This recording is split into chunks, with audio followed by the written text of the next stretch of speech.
Okay အားလုံးပဲမင်္ဂလာပါကျွန်တော်ဒီနေ့ဖော်ပြမှာကတော့ iObit Driver Booster Pro ထည့်သွင်းနည်းဖြစ်ပါတယ်เนาะအဲ့ဒီ software ကနေကျွန်တော်တို့က driver တွေကို Windows driver တွေကို up to date လုပ်နည်းလေးဖြစ်ပါတယ်เนาะ iObit Driver Booster Pro ကိုကျွန်တော် full version ပြတ်ပြန်ဖြစ်ပါတယ်เนาะဒီ file လေးကိုတော့ကျွန်တော်ဒီ discussion comment မှာချပေးထားပါတယ်เนาะအဲ့ဒီ file တွေကနေပြီးတော့ Driver Booster Step App ဆိုတဲ့ကောင်ကိုတစ်ပတ်ကလစ်ခောက်ပြီးတော့ run ပေးရမယ်เนาะဟုတ်ပြီ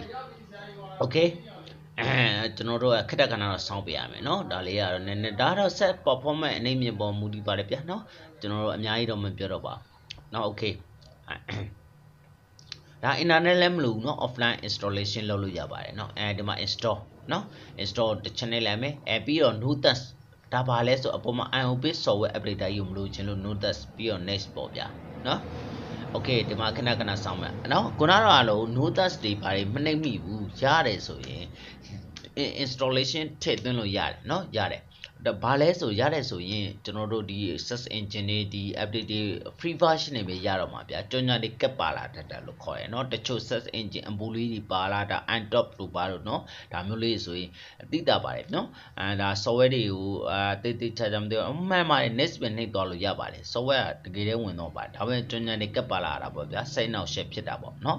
okay okay ဒီမှာလဲကျွန်တော်မလို့ခြင်းလို့ပြောမယ်เนาะကျွန်တော်တို့ update ဖြစ်တယ်เนาะ software okay ပြီးတော့ဒီကောင်ပိတ်လိုက်မယ်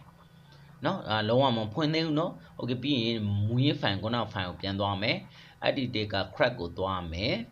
crack က version DLL လေးကို copy ကူးခဲ့မယ်เนาะကျွန်တော် right click copy ပေါ့ဗျာเนาะ control C လည်းရပါတယ်เนาะ okay right click copy ကူးခဲ့မယ်ပြီးရင်ကျွန်တော်တို့က step menu တွေကခုန driver booster ကို right click more open file location ပေါ့ဗျာเนาะအဲ့မှာကျွန်တော်တို့ paste ချမယ် okay ဒါ desktop ပေါ်ကနေယူလဲသွားလို့လည်းရရယ်เนาะ desktop ပေါ်ကနေလည်းသွားလို့ရရယ်เนาะokay ပြီးရင်ဒီမှာကျွန်တော်တို့ software ကိုဖွင့်လို့ရပါပြီ full version lifetime ဖြစ်သွားပါပြီเนาะ okay တော့တွေ့လာမသိဘူးเนาะအပေါ်မှာ pro ဆိုတာတွေ့လာမသိဘူးเนาะ professional version ဖြစ်သွားပြီเนาะ lifetime ဖြစ်သွားပြီပြီးရင် scan ဖတ်မယ်ဗျာเนาะ okay scan ဖတ်မယ်ဒါတော့ scan ကတော့ကြာမှာပြောပဲ driver ကတော်တော်အိုဟောင်းနေပြီကိုက update မလုပ်တာကြာပြီဆိုကြမယ် okay ဒီမှာ battery ကျွန်တော်နှိပ်လိုက်ပြီเนาะဒါကတော့သူကပြောတယ်